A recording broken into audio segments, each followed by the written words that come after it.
side of the ball. Offense wasn't able to move the ball.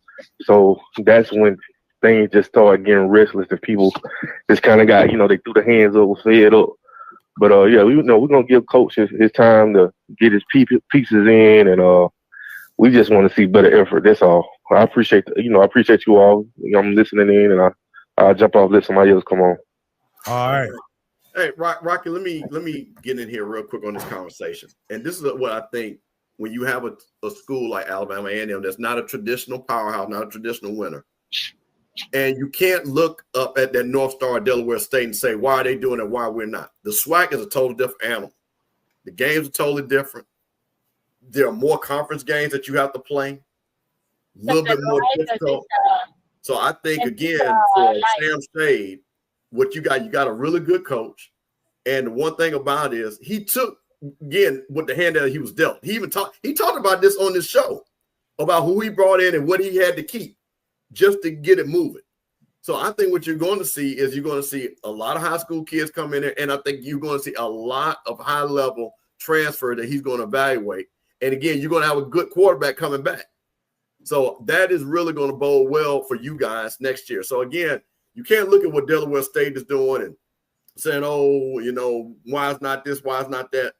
I mean, this usually happens with first-year coaches, to be honest with you. You got to take your lumps. You got to take your head knocks. But then if you got a good coach, they build that program, and then year 2 and 3, that's when you really show the production. Hey, Mike, I'm not having no academic pissing contest with you. I just simply said from where Coach Shade came from, and you do your own research, there are different academic requirements. Every school has academic requirements that they have to work through. Every school does. But they were different at Miles than they are at Alabama A&M. And I'll leave it right there. So, but we got a caller with the last 48310. You live on HBCU Coaches Corner. What's your name and where you calling from? Hey, Rocky, Coach, Mr. Campbell. This is Lionel. TV versus everybody. What's going on, Lionel? Just calling to bless the Coaches Corner. Thank you, Lionel. I appreciate it, my brother. Lionel, hold on. Let me set this up. You have been a big problem on social media. You have been the guy. You have been the guy that the Jackson State people have targeted as the problem for Prairie View. Now, tell us why you're not a problem, and explain to us why you feel the way you feel and what you do on social media. Well, first of all, why would I even be a problem in the first place? It doesn't even make sense. I'm a problem because I created a platform to support PV and to talk about what's going on with PV athletics and football, etc. And I say, hey, we're going to be we should be a championship program. That's the expectation. And then 2, I'm saying we're going to win the championship. That's the problem. I mean, because that's all I've done, right? So it doesn't even make any sense to me that I am a problem in the first place, right? So again, the whole thing is because of who's saying what, which is we've had that conversation many times before. If it's Grambling, if it's Southern, if it's FAM, nobody's saying anything about somebody saying you're gonna win a champion in 2025 or whatever. So it's really nothing, to be honest, right? It's just all smoke and mirrors. That's the first thing. 2, I mean, at the end of the day, I've been telling people, especially TV Nation, you can't listen to none of these people saying. People talk out both sides of their neck all the time when they're talking about sports or football or their team. That's just what it is, right? They create all type of narratives, right? Again, whoever creates narrative controls everything. That's just how it works, right? So at the end of the day, the way you beat that is creating your own narrative, right? So you tell your own story. So that's what we've been doing. And I guess that's also that bothers people, I guess, because, now we're out saying what we want to say about our team. Again, like Coach Cole say, it doesn't matter at the end of the day, right? We can say, which I'm using what is actually shared and what's actually out there in the real world, right? Real games is played to say, hey, we have number 1 defense. This game against Alabama State is the number 1 defense against the number 1 offense. Anybody can come on and say, oh, well, the stats is full goals and all that stuff. That's fine. If they want to say that, it ain't no different to me, right? I'm gonna still say what I say though, right? I guess because I still can say whatever I want to say and I have my own voice, I'm my own man, right? I guess people have an issue with that, but it don't make no difference to me. Lana, I'm gonna tell you the problem, really, Lana. And I'm gonna sit there. And if you were in my face, I'd look you right in the eye and say, the problem is that PV's whooping ass this year. That's the problem. That's why you're particularly annoyed. That's part of it. That's a part of it too. Yeah, that's part of it too. Y'all whooping ass this year, and you've been talking this talk for several years now, and it's come to fruition. And y'all are on the cusp of doing something that not many people believe y'all could do, but you always believed it, didn't you, Lionel? Didn't you? So I think you deserve to talk your stuff, man. You believed it when nobody believed it. You believed it when nobody believed it. That's right, Rocky. You like the Rocky. You like the great prophet. You like all the great prophets. You know who all the great prophets are. And Lionel, if they win the championship, you are one of them. Lionel is one of the great. He'll go down in history like Muhammad and all those other great prophets. Right. Can we at least say he heard it on our show that they were gonna whoop everybody? No, Lonnie got guilty. No. I ain't hear that. I did hear that on that show from Coach Cole. He did say that. I did hear Coach Cole say that. You know what I'm saying? But and I see that Kalana's my nephew. You know, I love and respect everything. Dude, that's why I kind of set him up for this joke. And he knows it's a joke about him being a problem because he knows he's not a problem. That's more of a joke. But I do find it interesting because of the way social media is, and when you have a champion. That is Jack State. They are the champions. And then you guys who, again, will be the West champions unless something crazy happens, which I don't believe it is. And you guys are the upstart. And the champion does not want to hear from somebody that hasn't beaten them. But you guys will keep talking. And that to me is honestly, with the positive side, not the negative side, is good for the SWAC. I think that some of the banter between the good people, not the fools, and you know what I'm talking about, is fun. Yeah, for sure. Because trust me when I say this, Lionel, and you know this, if you all get hammered down in that vet, you know what it's going to be. You know what it's going to be. Lionel, let me say this, because I want to put you and give you an example of how you feel to other people. What if Arkansas Pine Bluff had a platform where they constantly talk noise and they talked about how they gonna beat y'all to sleep this weekend? How would that sound? That would sound like something that's great for the SWAC. I mean, I think everybody needs a platform. If we trying to be what we think we are as an FCS conference in the first place, that to me that makes sense. We need that, right? You don't think that? I mean, if you go. How would it? No, what I'm saying is, how would you take that as a PV? If they say that the PV? Yes. Oh yeah, I mean, I would take that. I don't take that anyway, right? Give your reasons, right? Why do you think we're gonna lose this game? Why do you think you're gonna be us? I have no problem with that. I don't have an issue with Arkansas Pine Bluff or Valley or any school that you look at as because you're naming that school because of what it is, right? You didn't say Southern. Right, you just say if Southern came on or Jackson came on, because again, they playing y'all next. That's why I mentioned. Okay, I got you. I get you. But I don't have a problem. I don't have a problem. That's my point, though. I don't have a problem at all. I have no problem with that. You don't think they would be out of line if they're saying if they came to you on your platform, Lionel, and said we're gonna beat y'all to sleep, we're gonna blow y'all out, y'all can't hang with us. There's nothing y'all can do to stop it. PV's gonna get shut out. We don't care about Coach Jackson. We don't care about Cam Peters. We don't care about the running back. We're gonna stop y'all and we're gonna beat y'all to sleep. And then they why should they care? Why should they care about any of those things in the first place? That to me, right? One, two, it doesn't. Y'all already said earlier that none of this stuff matters, right? So the truth is, it don't even matter because the game gonna get played anyway. But why would I have a problem? Why would I have a problem with Arkansas Pine Bluff talking noise? That don't make any sense. It doesn't matter what their record is. Why does it make any sense? So you wouldn't give them pushback and ask them to look into reality and realize that they're 3-6, the bottom of the conference in all statistics, and they're having a struggling season with a coach that probably is going to get fired at the end of the year, you wouldn't mention that to them? I'm gonna give them pushback regardless, but that's totally different from, do I have a problem with them coming and saying? Those are two completely different things, though, right? Two completely different thoughts.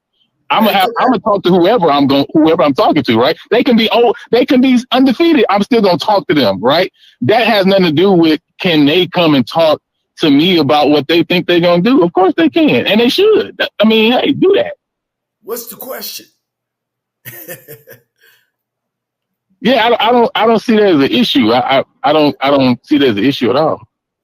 No, he said, did Coach Cole say, did you have a question or another comment? No, my only main point was just to come on and say that things are, because I heard Mr. Peters come on early, and, at the end of the day, right, for example, early in this year, you had people really talking well about Alabama A&M, regardless of, or even North Carolina Central, right? A lot of it is based on, again, the pedigree of what they see and what they had from last year. It's not even based necessarily on this year, right? But the truth is, if you looked at everybody they played up until that point, they had only been teams that with one win, right? Every win they had was against a team that had one win, right? When you look at Alabama A&M, people were looking very highly at them when Quad Brown was not injured yet, but who had they beat yet? Only Tennessee State, an all-corn team that lost to Northwestern State. So they didn't play anybody, right? So again, it's just all about narratives and whoever's controlling the mic at that time at the end of the day, right? But like y'all have already said, and I'm just seconding it, none of it matters until you play on the field, right? And so at the end of the day, we can create all type of narratives, right, around many different things, right? We can make a defense look better than they are, or offense look worse than they are, based on what our perspectives are. But again, the teams are going to have a chance to determine what it is when they play the game. And again, December 6th, as I've said, like Mr. Campbell say on Twitter, if y'all think we talking now, don't worry, this ain't nothing. So I'm going to leave it at that, and I'll holler at y'all, man. I appreciate it, Lionel, man. Thank you for calling in. You always great. Versus everybody. Sunday night, y'all check him out. Him and Coach Northern and one other guy. Hey, man, I admire Lionel. Guys, one of the things, though, y'all really sometimes overlook is, I know we're saying some of this stuff don't matter, but ask Terrence Graves. Yeah, well, Coach, to your point is, you're right. There are consequences for certain things that happen, but at the end of the day, Terrence Graves didn't lose his job because of what was said about him. Now, what was said about him ain't why he lost his job as a coach. It ain't because you said he didn't lose his job when you said he was the best of the worst. He kept his job. Right. No, right. What was said about it was validated by actually what happened. Let's say that. Right. He actually validated what people thought. We were fighting for him when the people on the outside was like, oh no, this championship a bust. No, yeah. I said it was championship or bust because it was, and that's the reason why he didn't make it. So no, I said that I never deviated from that because those other people were not going to sit back there, and of course, and I never thought they would have a historic bad year. But I thought if those games flipped, like we all predicted that they would, and they did flip, they all flipped. They all flipped. They all flipped. And that was, I never thought they were all going to flip to a point where I would never believe to this very day that Southern might be 1-11. That to me still is baffling. Wow. Hey guys, let's get through these games so we can get our picks, man. We already went through. We were forced to go through the Prairie View A&M game twice. Did anything come out of this for you guys? The thing that surprised me is the backup quarterback wasn't near as effective as he had been against other teams. And Coach Cole, do you think that was because of the defense he was playing? Ain't no question. I mean, man, when you get this late in the season, and as a coach and as a team, either you getting better or you getting worse. And fortunately, I've been on both ends of that year, so it gives you a chance to evaluate what you have And at this time, you're experiencing everybody. You trying to play everybody. You trying to find some guys that maybe you should have played during the season and didn't play. So no, it doesn't. All right. Is there anything that we learned in this game? I don't think we learned anything here. Jackson State is Jackson State. Mississippi Valley is 1-8. I don't think that. I know T-Buck is your guy, Mr. Campbell. I like I say, I was on D Breakdown with Mike. I told him this is exactly what was going to happen on D Breakdown. See y'all tomorrow, as a matter of fact. So it's not shocking. I mean, Jackson State was going to come up there and roll those boys, and that's exactly what happened. There was no doubt in my mind. Like I say, Coach T-Buck is going. He just got listen. He's going to have to figure out what his recruiting formula is, and once he figures that out, then he'll get those guys competitive. It's the first year. It's Mississippi Valley. This is not shocking. All right, Coach, I'll let you talk about this one. Your guy Eddie Robinson was coaching against your alma mater with a backup quarterback. Bama State went in at halftime down by 3, and they won the second half 21-0. So, TSU's been playing like this all year. They do enough to stay in the game, but they don't do enough to win. And of course, they beating the teams they should and not beating the teams that they can beat. They have a lot going on. I heard the post-game interview by the head coach, and he was really riled up by some of the players showing a lot of undisciplined and making a lot of undisciplined actions. And that's something that he's going to have to get together because it definitely shows on the football field. They definitely got a good-looking football team, and should be winning some of these games if they lose it. Were you surprised that that Bama State was able to hold it together and beat Texas Southern convincingly, even though Andrew Body was on the shelf? No, not really. The kid they got behind, he's a transfer. That's pretty darn good, but they just been playing good football. They look like they got good team chemistry, good team morale, and they make it tough when you come down in the Hornets' nest. Coach, I wanted to point something out to you and ask you, had you experienced this very much? Have you experienced where a team loses by looks like 18 points and they had the ball 42 minutes and 17? I mean, and the other team had the 17. Have you ever seen it? Because I don't think I've ever seen anything like that, Coach. Look, that one I can't answer. That's saying you playing a lot of ball control being down. You controlling the ball down, and they just coming back and they just big playing you. Look at the team stats individually to see that evidently they were just making big plays. How do you score 42 points and you don't convert a third down? Wow. Again, you having some big plays. Now, it's interesting that you play a whole game and you only have 4 third downs. That's crazy. And Coach, it ain't even no turnovers.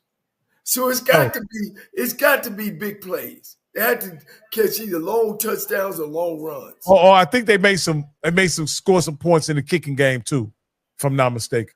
Yeah, I know one dude ran a kickoff back. Yeah. So that was just an interesting stat I wanted to bring out there. And then we got Florida A&M. Campbell, I'm gonna step aside, and I know you had both eyes on this one. Yeah, I had both eyes plus 2 more eyes. I had my crack staff to watch this game too, and my crack staff let me know there was 4 touchdowns called back in this game. 3 of them were in the first quarter. So this game could have went for Pine Bluff. For Pine Bluff. Oh wow. Yeah, this game could have went a totally different way. So again, what Coach Coles has shown, the propensity is to beat the worst teams in the SWAC and not be able to get blown out by the best teams. That scored 31. Is that what in 2 seasons? Is that like the 4th game y'all scored 30 points? Well, we've scored 30 against all. Let me see, them, Southern, Alcorn, Albany State. So we scored 30 plus 4 games this season. And last year we didn't score over 24, but twice. Wow. But I mean, it doesn't matter because we're not scoring the points against the good teams. I mean, what is that? I mean, I'm not giving us no. This is, like I said, this is Florida A&M, and again, the problem is in both of these games we show playmakers that are going to the house that we did not feature in the first part of the season, which led up to being blown out because you didn't get those guys involved until now at the end of the season. Now, the crazy thing about it, and I've told everybody this, FAMU's going to run the table. Watch what I tell you. You know, and all these people, oh, you're going to lose this. Hey, man, I'm going to say this. Stop talking about FAMU's going to lose these bad teams. FAMU has that much talent that we can beat the bad teams. We just don't have what we need to beat the good team. But we're going to beat Alabama A&M next week. We're going to beat Valley. And Bethune-Cookman, like I said, we'll see what happens when they go up there to Jackson. Because if Jackson put a whooping on them, I think that's going to take a lot of steam out of them.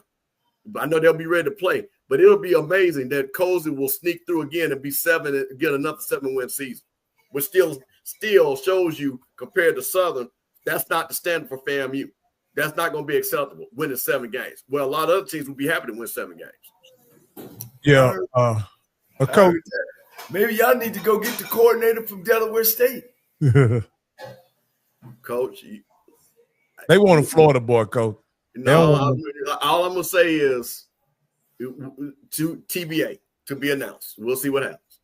Yeah, Coach Cozy's still the coach. Hey, now, Coach, this was your protege. One of your proteges was in this game, and this game was talked about all over the SWAC, but not for football, Coach. Coach, have you ever had a team be in a brawl? I haven't, Coach. I've never I've never coached a football team, especially as a head coach and assistant head, that had a brawl. Never. I just think that talking with Coach Mickey, he just said that he was just saying he started teams coming down and into their tunnel. If you ever been to Grambling, you got to come down this big old hill. And as soon as you hit the hill, they have their tiger up where the kids run through. And for some reason, kids like to go through the tiger, so they had a hard time with that. But this thing was interesting. He said there were no referees. A referee usually come and get your team and tell you, let's go. I don't know why these 3 or 4 or 5 ball players from Bethune-Cookman wasn't already down on the field. Because you got to come down this hill, man, getting to the football field. And for them kids even to be that close to the players is a no-no. You know what I mean? You got to have mature players. Then I seen some refs which were coming down the hill, and those 3 or 4 players were able to try to get in there and started. But that's where it kind of started from, them coming down this hill. And is that the right thing to say of what Coach said? Politically, no. That's something that you might want to say in your locker room to your kids. Him saying that publicly was not a good move. Unfortunately, if you're in this game, you understand that you don't let people come to your home field and step in in the middle of your field on your mascot or nothing like that. I mean, you're asking for trouble. But on the other hand, you got to have your players and make sure they understand they not only represent themselves in the university, they represent the community they come from and, television and everything else, alumni association. So, you try to stir away from that and you put emphasis on that in practice. I mean, the thing that we used to do in practice is if 2 players start fighting, Coach, we circle up. No, go ahead. But I make sure they keep their helmets on. Coach, after 1 or 2, fighting. If anybody ever got in a fight, it's tough, Coach. It's tough. And man, I mean, we had guys that, you know, they go at it. Next thing you know, man, before they stop, they so tired, they just hug each other. Man, get off me, man. So when you start doing that, see, the players, they don't fight. They just go the opposite way. They might hit each other, they go the opposite way. Like, no, man, you know, I'm not. So, you know, it's a process that you should have in or put in to make sure those things won't happen. Yeah, I know brawls are something that happens, but I think at halftime and before the game, teams should never intermingle unless they are on the field. I think that's always a recipe for disaster for football players. It's such an aggressive sport played by very aggressive young men, and any type of intermingling of the two teams, this could happen, you know. So I think you're right, Coach. I don't know why those Bethune-Cookman players were intermingled with the Grambling players. Well, and they were asking for it, Coach. They were asking for it. Wrong, who threw the first punch, who didn't throw the – there's no way that those kids should have got that close to the group of them guys. They should have stayed back, let Grambling cleared the pathway, and then came on down on the football field.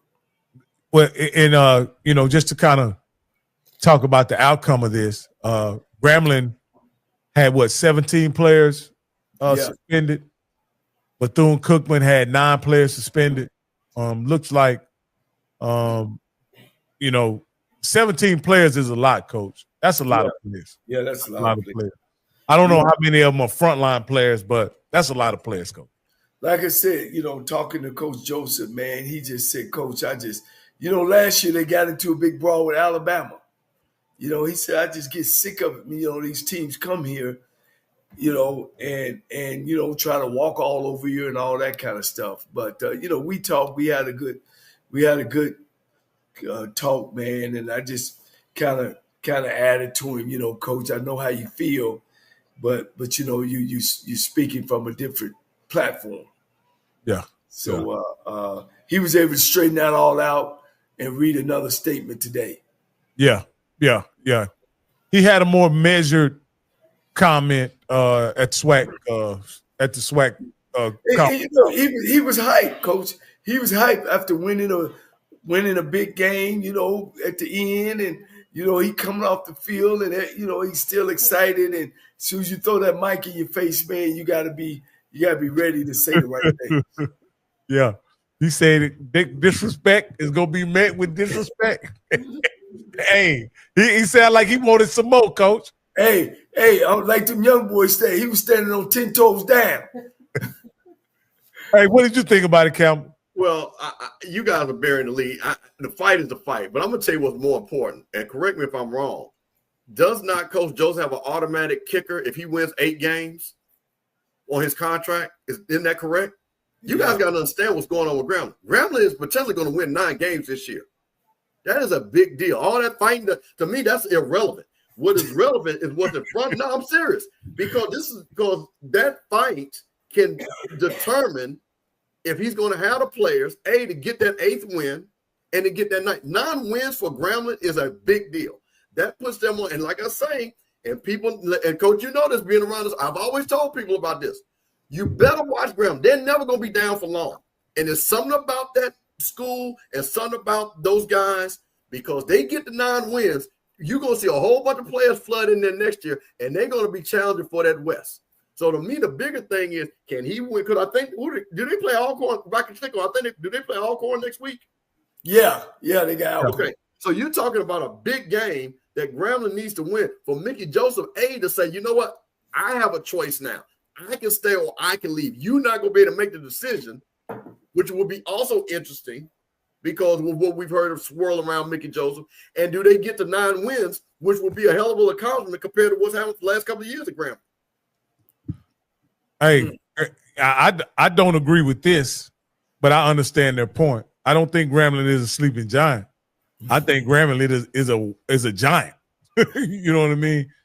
They just have to have the right guy at the helm, and it looked like Coach Joseph is the guy. Now, speaking of not going to be down long, we got your good friend from Southern. They traveled to Alcorn, Mr. Campbell, and they lost 17-35 to what I would consider a bad Alcorn team. Well, I thought I watched this game, and of course, I think you guys did a watch party. Yeah. And I was headed to the Laker game, but I watched as much of it I could as I was even in the car. And the thing that I found fascinating is that how well Alcorn played. And this was I don't know if y'all saw that handshake between Cedric Thomas and Fred McNair. It wasn't no hug. It was like, all right, coach, it's good to see you. And they kept it moving. I found that a little bit fascinating. I don't think either one of them said one word.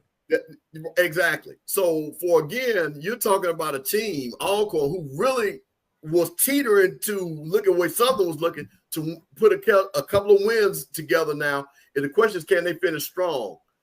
Again, they play Grambling next week. That's a big game for both teams. Again, big game for Alcorn. And again, we're talking about to get to a record where Cedric Thomas can keep his job. Grambling, again, can they get 8-9 wins? So I thought that was fascinating. Southern, like I said, those guys are checked out. And I think the Southern people know it. Everybody knows it. Those guys are checked out. They're not going to win another. I don't think they're going to win another game. Yeah. Hey, we can go ahead and pick these games for next week. I thought this was going to be a hope to be a very competitive game. But the last couple weeks, Bethune-Cookman has showed up like Bethune-Cookman that we all know and love. Do you think this has any chance on being a game, Coach Cole? I think it does. I think you're going to have a high-scoring game. One thing, Bethune-Cookman, boy, they could definitely beat you deep. I don't think Jackson State should go in there and thinking they're going to lay down because they ain't. They know they got an opportunity to be the big dog. I seen Grambling come in there and get and run past Jackson State. They got some wide outs, and Bethune-Cookman they can get it done. So hopefully Jackson State don't take them lightly. So are you saying you taking Bethune-Cookman on this one? No, I got Jackson State, but it's gonna be a close one. Okay. What about you, Campbell? Hey, listen, everybody knows the breakdown, the M-Bar sponsor. It's going to be a whole lot of wings being served by Jackson State tomorrow. Saturday afternoon. I thought Bethune-Cookman, they had their chance. They needed to beat Grambling for this game, for them to where I think they needed to play. They had to beat Grambling because then it really would have meant something. They're bringing the band up there. I think Woody would have been doing their dance. He would have been able to give their speech guys, win one for the Gipper speech. I think that would have really got those guys hyped up. Now, this goes back to now you're playing for pride. I don't know if Bethune-Cookman has that in them to really show out. I think Jackson State also understands what's at stake. This is their last home. Well, it's not their last one. I think Alcorn they play at home. But this is the game that if they're looking at the last two games, they should be worried about. I think they're going to handle business, and I think Jackson State is going to put another 40 piece up, and I think it'll be 40-28. All right. I got Jackson State, of course. This game right here, it's been a long time since Arkansas Pine Bluff beat Alcorn, huh? They've dropped to 2-4, and they're going against what I would think is the eventual SWAC West winner. And I got Prairie View. I'm not going to even mess around with it. The only speculation in this game is how many Prairie View fans will show up to a game that's really, isn't this the West clinching game right here? That would be correct. Yeah. It's they already in the championship game, but this is the nail in the nail in the coffin.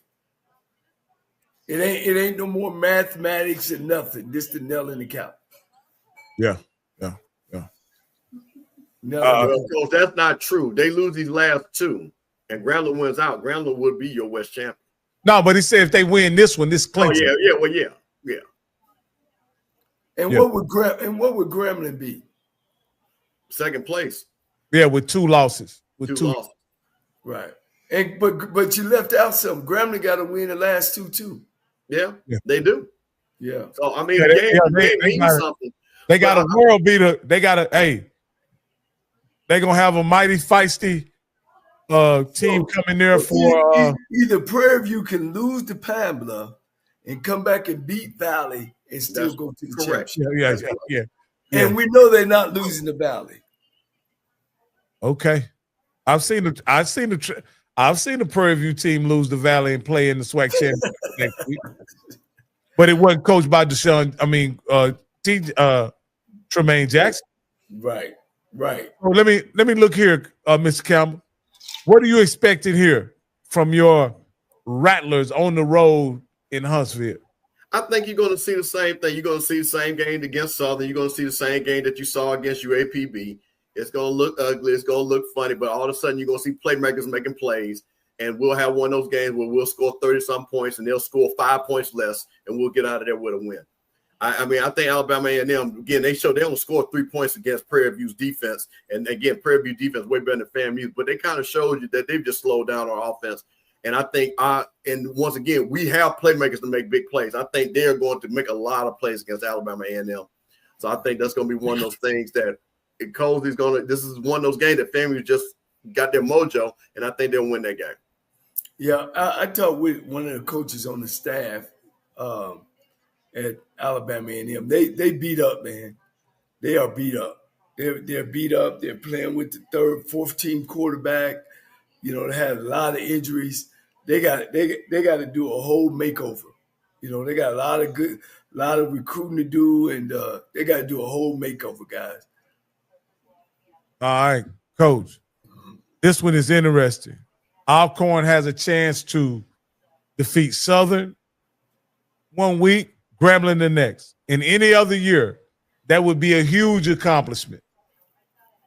This year, not so much, considering what Grambling is up against without 17 players on their squad. Coach, who you got in this one? I think it's going to be a great game, but I think Grambling got the momentum. You know, they've won the last two, beating Jackson State, playing up to the par of a Grambling State team. I got Grambling over Alcorn in a close one. What about you, Campbell? Well, this is the thing that's interesting. Let's talk about what the key of the game is what's going to happen with Grambling at the quarterback position. You got a freshman that a young man is going to come in there and play a second game at Alcorn. That has been really a terror for Grambling in years past. So, again, that's the thing about it with Grambling. Are they going to be able to get this kid up to speed? Again, the kid played a hell of a game against Bethune-Cookman, you know what I'm saying? You know, 220 yards. I'm sorry, 220 yards and threw 4 touchdowns. So, again, you're talking about a kid that comes in there, and now here he comes with his second start. And I think is he a true freshman? I think he's a true freshman. Yeah, he's a true freshman. So you're talking about a true freshman going down there to the reservation. Hey, man, listen, this is what legends are made of. I'm going to tell you, it's hard for me to pick against the G, but I just think I just don't see Alcorn losing this game with this freshman quarterback that just got thrown in there because it's a lot riding on with Grambling. So I'm going to go with Alcorn. Yeah, I'm looking at Grambling, and I see how did they play Texas Southern? They played Texas Southern really close. Alcorn put the whoop stick out on Texas Southern. Didn't Grambling beat Texas? I mean, didn't Texas Southern beat Grambling? No. Okay. All right. I don't think so. Hold on. Did they? Yeah, they fumbled at the 1 yard line. Yeah. So, man, Mickey should have had 8 wins already. Yeah, but Alcorn put the whoop stick on Texas Southern. Yeah. That's the game where you know Steve McNair, when he was a coach at Alcorn, he had troubles with Texas Southern. He lost about 3 years in a row. Yeah. So I'm gonna take Alcorn in this one, guys. I can't. Alcorn has really been playing well. Grambling gonna come in shorthanded. I'm gonna take Alcorn. But what do you think about the Battle of the Southerns? Battle of the Southerns. You know, this game has gotten coaches fired at Southern. You know that? Someone told me that this game right here is actually the game that got Pete Richardson fired. I don't know if that's true. Do you know anything about that, Mr. Coach Cole? Well, yeah, I was on the other sideline, and we were down, and we had drove down and missed a field goal, and they got the ball, and unfortunately, they didn't realize I had 3 timeouts left, and we stopped them 1, 2, 3, and they punted and gave us the ball back with about 1:50 left, and we were able to drive down and score a touchdown and win the game. And they were letting Coach go that weekend, that Monday. But that was back in 2009. Yeah. 2009. Hey, Coach, in this one, I want to take Coach McNair so bad, but I just can't. I got Texas Southern in this one. Oh. Do you? Coach? Yeah. Well, let me let you think on it, Campbell. Let me let Coach think on who you got, Campbell.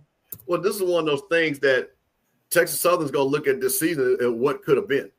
And that's the problem with this game, because they've lost games that they should have won. They should be still in the hunt and hoping for an outside chance of playing for the West. But now they're hoping to see if they can have a winning record, which when you looked at it when they started off, it looked like that was going to be a foregone conclusion. You're talking about a team that's 4-5, 3-3 in the SWAC, playing a 1-9 Southern down there in Mumford. So the thing about it was really important for Texas Southern. Can they get it going so they can try to finish it? Well, what they got? So they're 4-5. They got, are they Texas Southern playing? Let me see what they got. They got one more game. So they're only playing 11 games.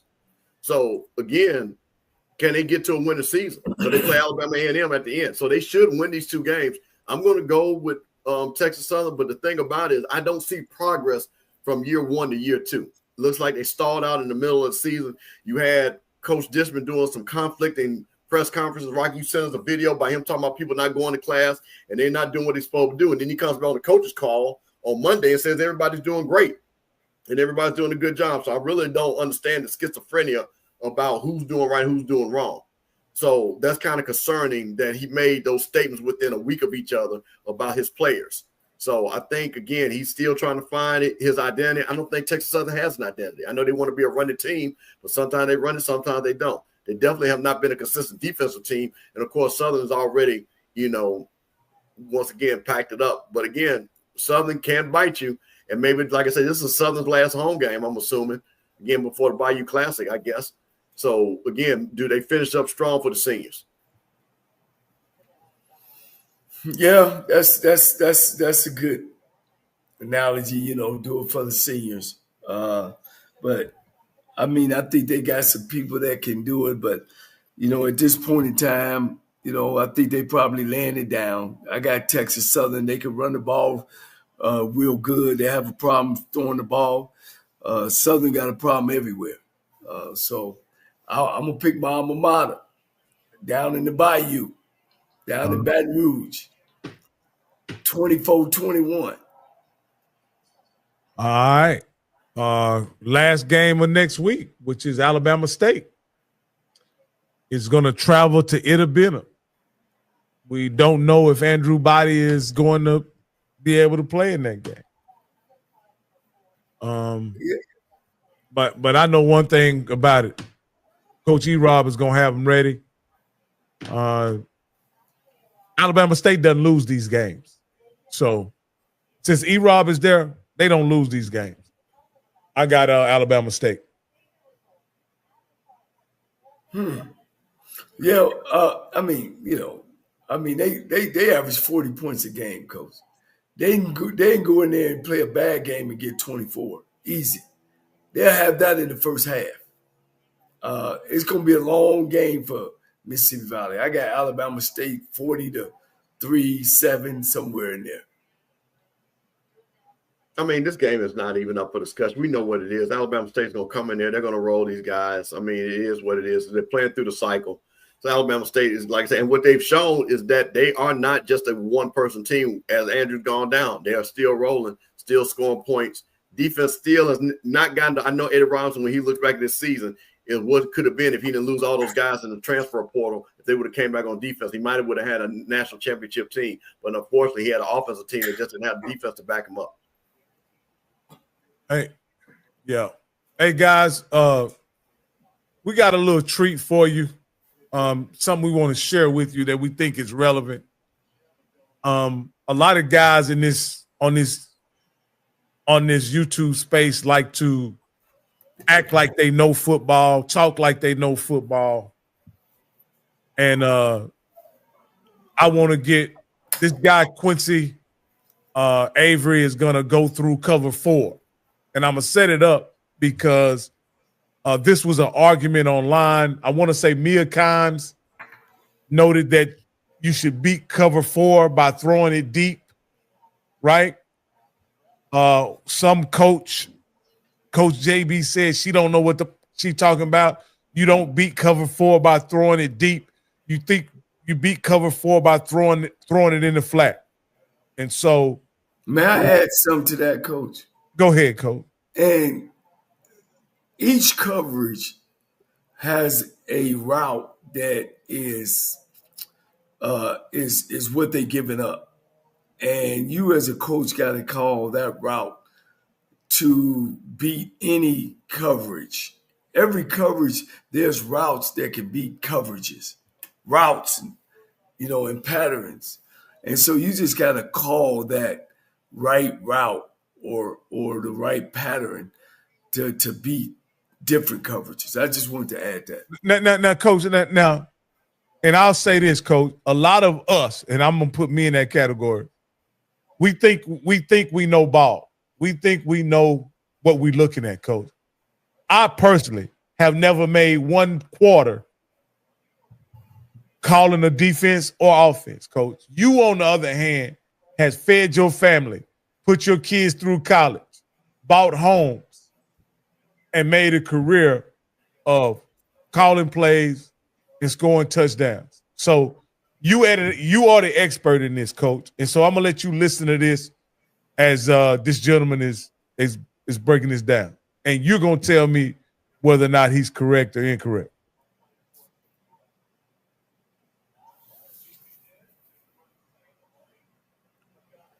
Rocky, do you have him on mute? Are you playing the sound or you just playing the play? Oh man, I can't. You know how my sound. Hold on, let me see. Can I? If you can't do it, I'm pretty sure because that's the link. Yeah, pull it up where you can pull it, because you can't. Yeah, y'all can't hear my sound. Yeah, hold on 1 second. Let me find it.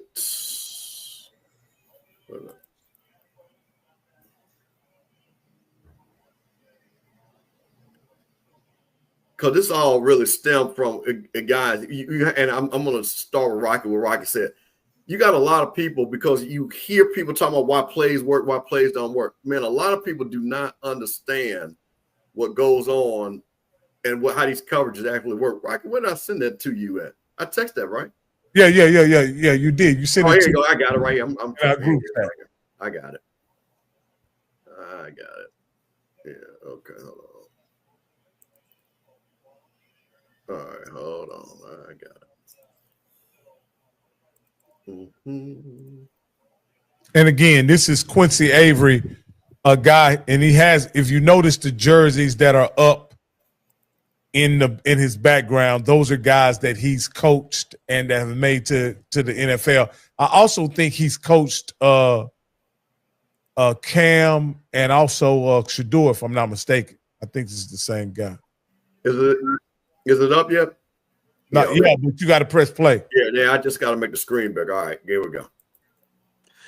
There was so much talk last week about quarters coverage, cover 4, by goofy people saying goofy things about how you had to attack the coverage. I'm going to show you the Philadelphia Eagles seeing quarters coverage and knowing that they had the advantage. And this game was last night, by the way. All right, so this is the Philadelphia Eagles. They're going to come out in a 3-by-1 set. That's 1, 2, 3 receivers to the boundary, 1 receiver to the wide side of the field. All right, so we have 1 receiver to the field. They have 1, 2 safeties, right? So they have 2 safeties on the defense. This is a shell coverage, right? We could be getting 2, we could be getting 4, we could be getting cover 6. But when Jahan Dotson motions from the left side to the right side of the field, notice no defenders work across the field with this. So now we've confirmed we're getting some sort of zone coverage, and that's great. In quarters coverage, a lot of people think that the safety's job is to work just here. Like, we're just going to get depth. That is not their job. Their first job, eyes to number 2. Number 2 does not travel vertically down the field. So his next job is to take his eyes to number 1. So what ends up happening here is a cornerback and the safety ends up like a vice. They're double teaming A.J. Brown in this situation. So A.J. Brown is working here. So McKinney will not get any more depth. He has to be responsible and take away the inside there on anything that A.J. Brown is running. Now, here's the problem with quarters coverage. That puts one of their absolute best receivers, one of the best receivers in the NFL, Devontae Smith, one-on-one versus Evan Williams, right? Evan Williams is here. Devontae Smith is here. That's a really difficult situation for anybody. But when you have this much room and separation, we get here. We can work to the corner. We can work to the post. And there is no help here, right? We've isolated this safety versus one of our top tier receivers. That puts him in hell. This ball doesn't have to be great. We have all this room to the field. We're running a post. He's got as much room as you want to work running this post in order to create this touchdown. That is why people say in quarters coverage, we want to be able to isolate the safety and throw the ball down the field, and that is exactly what they did. So anytime you hear somebody say, hey, if we get quarters coverage, we get cover 4, we just want to work 3 to the flats, that is wrong. You want to take your chances, get explosive plays, and that's how the Philadelphia Eagles did it. Let me tell you what's funny about that.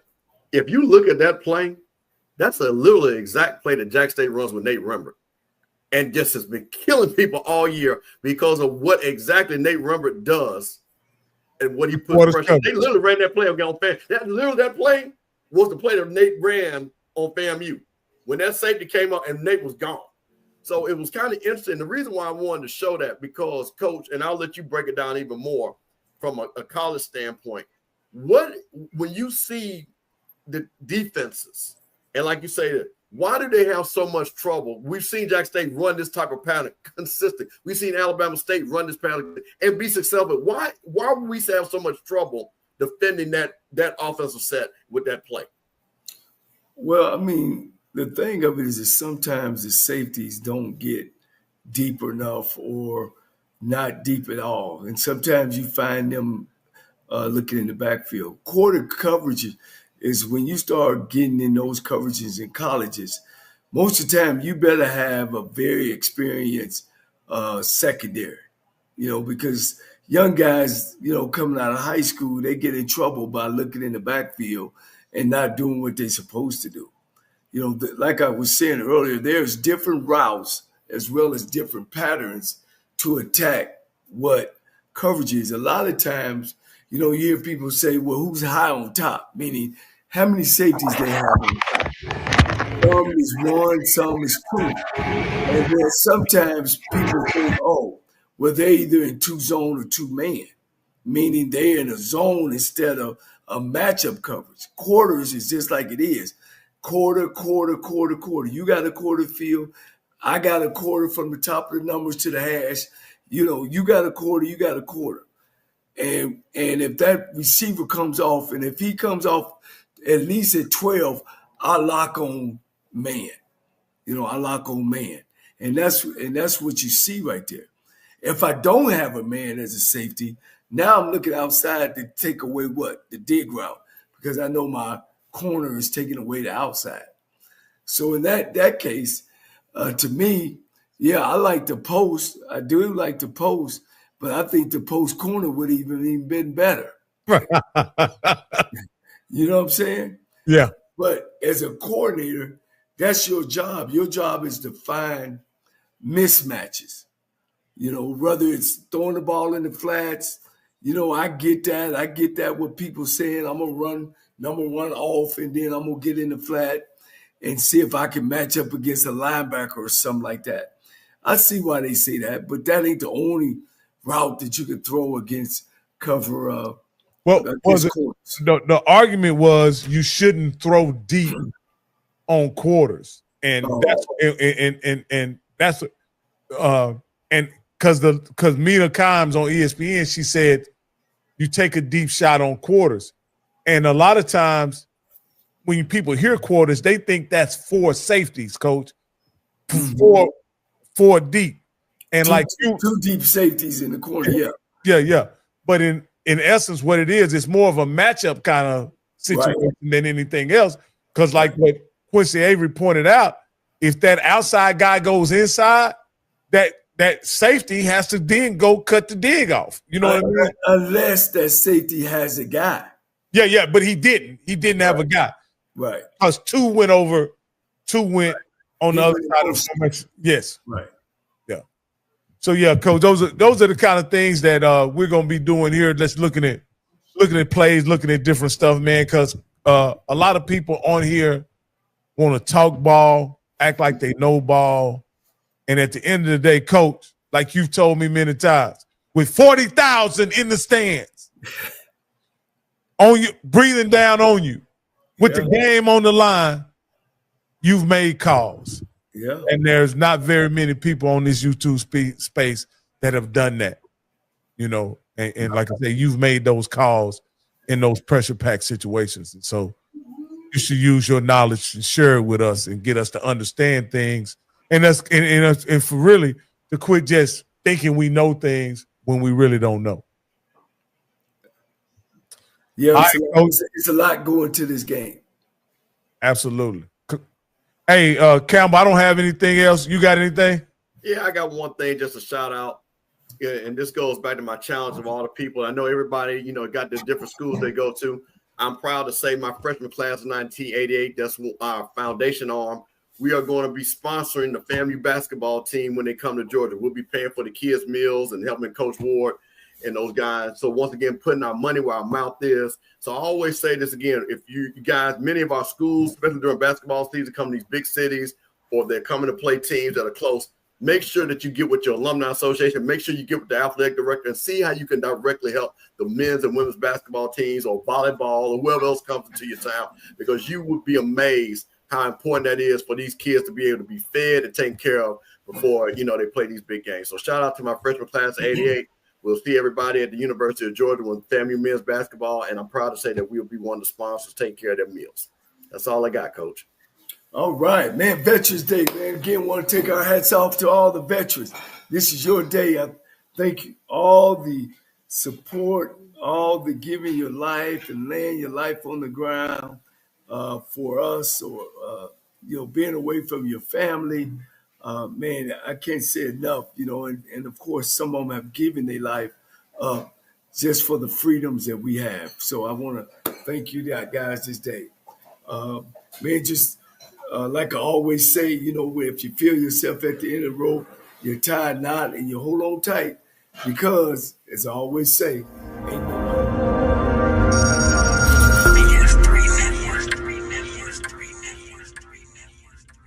BS3 Network, changing the way you watch TV.